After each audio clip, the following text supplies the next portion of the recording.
Coming up tonight on YCN News, one of the country's smallest railroads is being sold, and it's right here in our area. Put on your hard hat. We take a tour through the construction site of Northern Stage Theater's new building. And we revisit Mount Sunapee Resort's Adventure Park. This time we try our hand at some mini golf. For more news, weather, and sports, stay tuned for YCN News, giving you your local view. Now, your daily digest of the Dartmouth Lake Sunapee region, southern Vermont, and Windsor County. News, sports, weather, and all that is happening in our area. The news on YCN, your local view. Good evening, everyone. It is Monday, August 10th. Thank you for joining us tonight. I'm Kurt Weedy. Welcome to YCN News. A Warner, New Hampshire woman was rescued from a popular North Country mountain yesterday afternoon after she was injured while hiking in sandals. New Hampshire Fish and Game officials said 34-year-old Rebecca Shannon suffered non-life-threatening injuries while descending a rocky portion of the Coot Trail on Magalloway Mountain in Pittsburgh at about 2 o'clock in the afternoon yesterday. Shannon was carried more than a half-mile down the trail by Fish and Game officers to a waiting ambulance. She was then transported to Upper Connecticut Valley Hospital in Colebrook and was treated for her injuries there. Conservation officer Chris Egan said in a press release that it was the second rescue in Pittsburgh over the past 10 days involving a hiker injured while wearing sandals.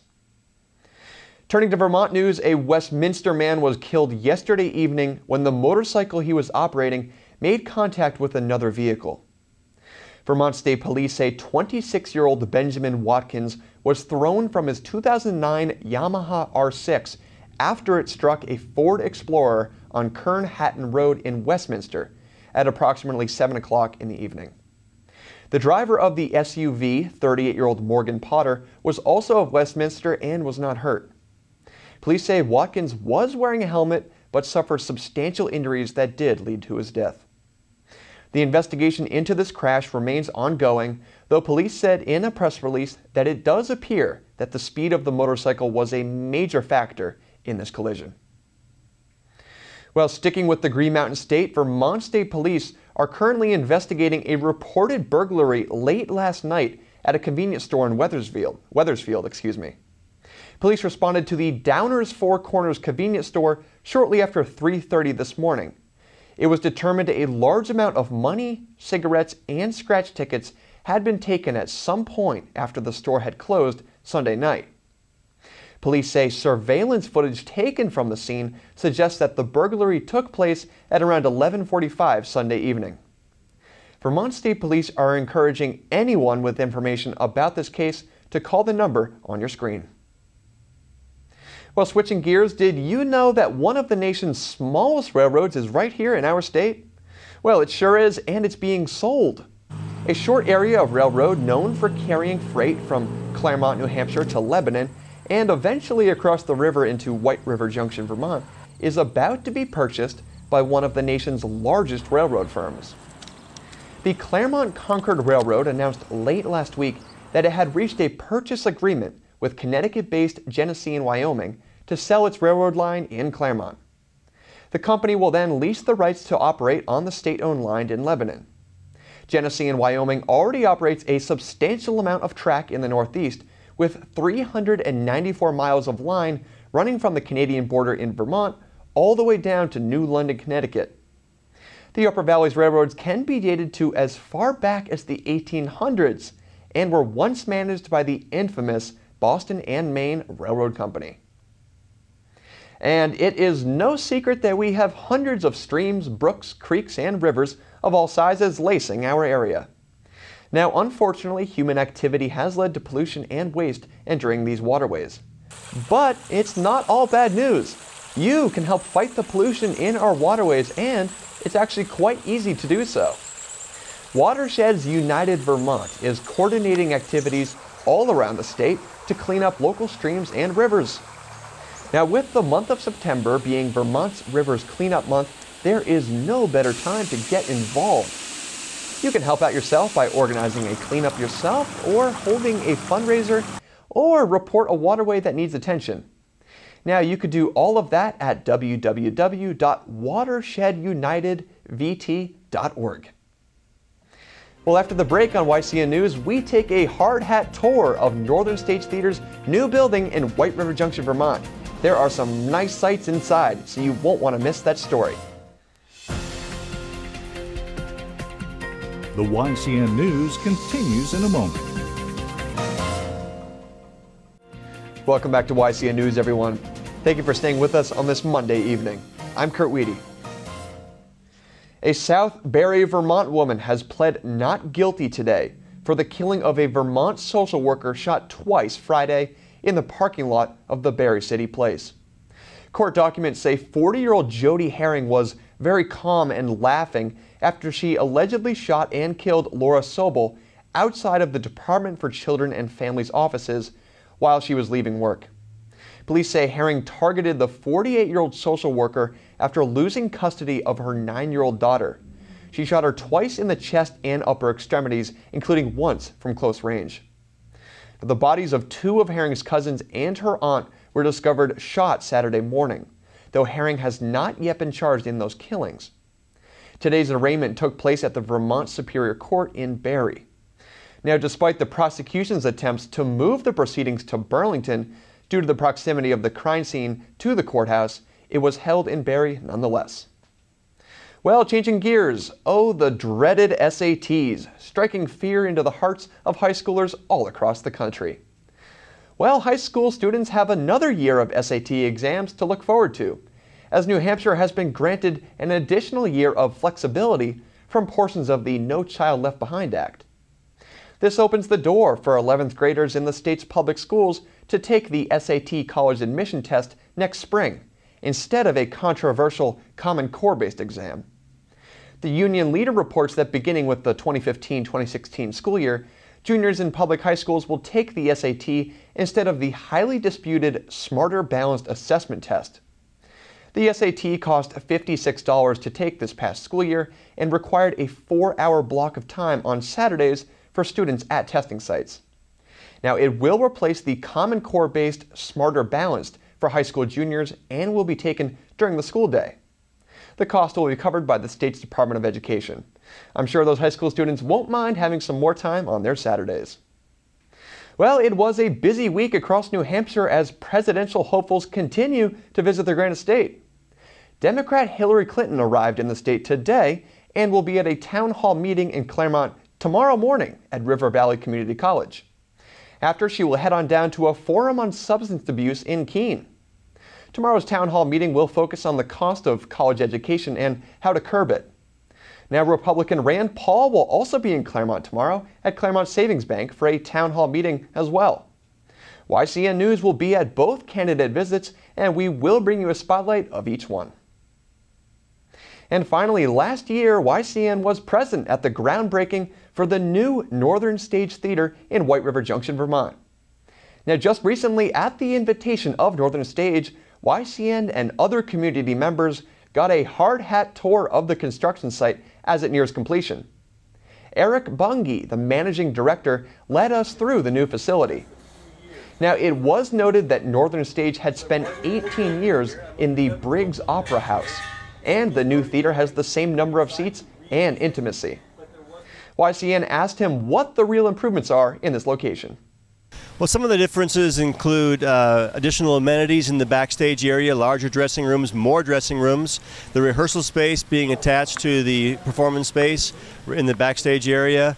Also having a laundry wardrobe room in the backstage is a huge improvement, because in the past we've had to haul costumes across town after each show and launder them over here at the Miller Building.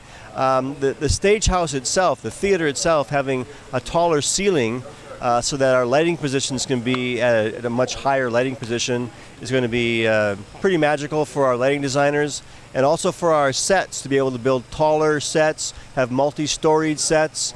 The shape of the theater is pretty similar to the Briggs Opera House, except that we've pulled the side seats in a little bit so that there's better sight lines for people sitting in the side sections, and then we've staggered the seating, the rows, so that there's more height in between the rows and better sight lines to the stage. The front lobby area being accessible from ground level for accessibility for our patrons is going to be a great benefit to all of us. And then the added space in the lobby so that people can spread out and enjoy before the show, during the show, at intermission, and then after the show as well. Well, that looks like it is coming along nicely and will be a beautiful venue. The new theater, named the Barrett Center of the Arts for donors Sin and Ray Barrett, has raised over $8 million of their $9 million goal. Northern Stage will begin rehearsing in their new home during September, with the first public performance of Thornton Wilder's 3-act play, Our Town. That takes place October 10th at 7:30 p.m. Now, if you would like more information about shows and tickets for the upcoming season, you can go to their website shown on your screen. Coming up next on YCN News, we'll kick off the week with some Kearsarge Chronicle. Host Lynn Solomon speaks to Jack Kiernan of the Knights Hill Nature Park. We will be right back.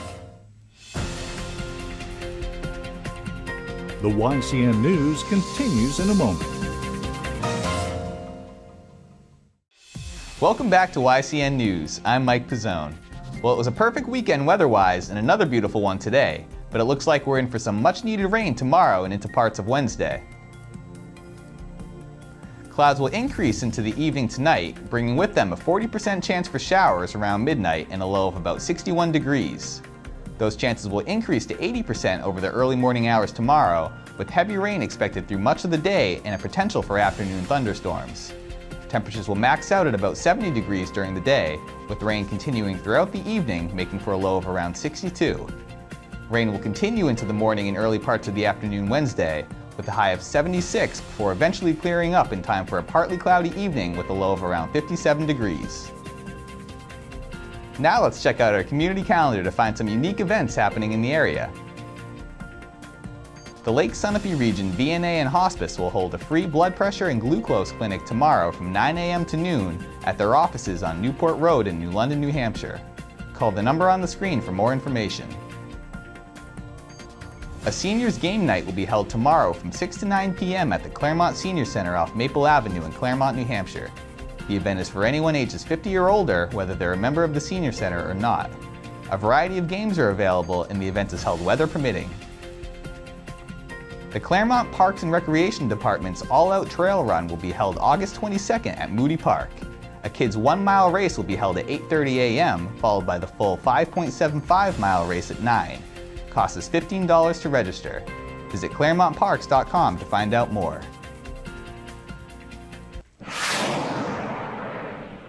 Well, the Mount Sunapee Adventure Park is the perfect place for adrenaline junkies to get their fix of mountain biking, zip lining, and aerial ropes courses. But for those interested in something a little more tame, I recently got the chance to check out the resort's unique mini golf course. I'm here at the Mount Sunapee Resort in Newbury, New Hampshire, and we're going to talk a little mini golf today. And I'm joined by Ross Malaguti, who's the marketing manager here. And Ross, talk a little bit about what makes this course unique and kind of the symbolism here between the course and what we can find on the lake in Sunapee. Sure, yeah, you might notice that we have some lighthouses here, and we commissioned someone locally to make scaled down replicas of the 3 lighthouses that you'll see on Lake Sunapee. So kind of tying in the heritage of the region and some of the features you may see. Yeah. And how long has this been here now? We're in the 4th season here with the mini golf course. The first year was a bit construction, and now we're running a full-fledged 18-hole course. And you mentioned that some of these holes are actually handicap accessible too, which is kind of unique. Yeah, we wanted to make sure that everyone can enjoy the mini golf, and so we did 9 holes for handicap. Anyone who has a handicap, so that way everyone can enjoy it, the whole family. Yeah. And I got to ask, I know this is the learning area in the winter, so what happens to all this when the snow comes and people are trying to learn how to ski? Yeah, we take it all down, right? No, we actually will remove the lights and obviously the lighthouses, and then we put a bunch of snow on top of it, and you know, if you're not here during the summer, you wouldn't even know that you're standing on top of a mini golf course in the winter. So little do you know, you're actually skiing on top of this course in the right, winter. You can play all 18 holes right in the winter, you wouldn't even know.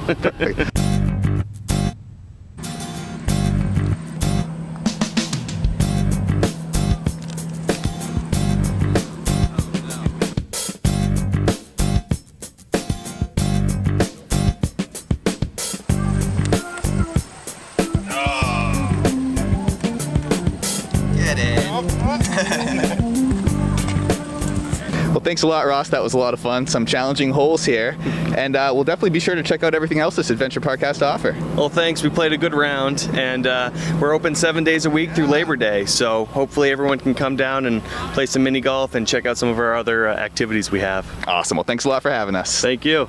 For more information on the adventure park, visit mountsunapee.com. And on the baseball field, it was a tough weekend for the New Hampshire Fisher Cats as the team suffered shutout losses on both Saturday and Sunday.